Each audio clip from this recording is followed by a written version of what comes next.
the refining throughput and our demand is increasing. Of course, we did expect more growth in China, and China is a little bit disappointing everybody the way it's coming out of the COVID. In some ways, this is helping our industry because the Chinese are using the capacity of their refining not used for domestic markets for export. So we are already seeing a lot of cargoes coming out of China, and as it happened a few months earlier, we saw a lot of diesel moving east to west and going mostly to Europe. This, of course, is another element of increase of ton miles and better demand for ships. Due to the market overall, the inventories are very low, but after this cut, we have to expect that these inventories are going to go down a lot. Normally, is always the starting point for a better tanker market afterwards, because you have to replenish the inventories which are being used, and so this should be good news overall for us.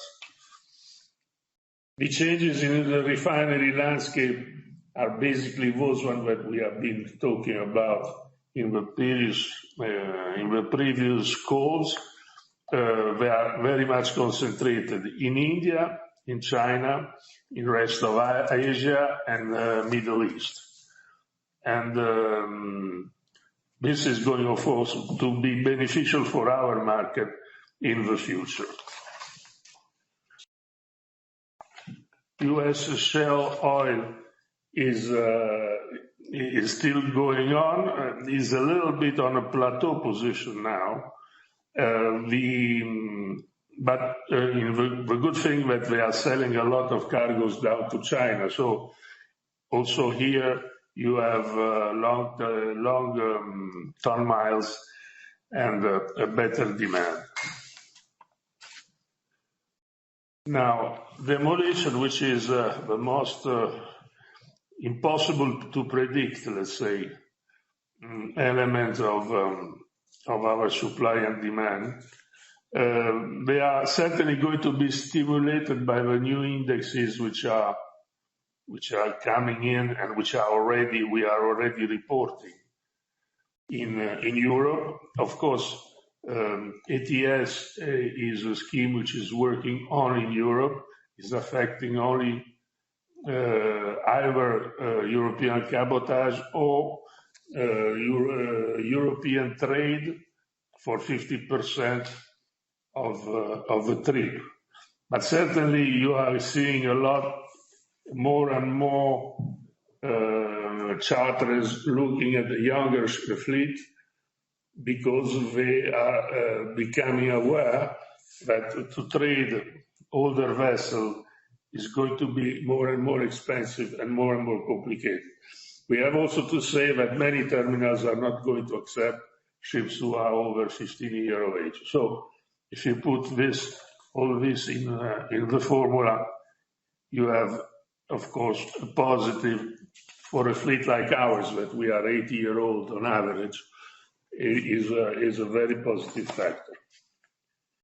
The candidates for demolition are growing, the number of candidates. The proportion of vessels which are more than 15 and 20 years is rising every quarter. And the deliveries are very slow. I mean, even if we take in consideration the new building order last year and this year, and we have to say that this year the number has been as big as the whole year last year, but we are talking still of very low numbers, and with deliveries coming in 2025, if not 2026. So it's very much ahead in time.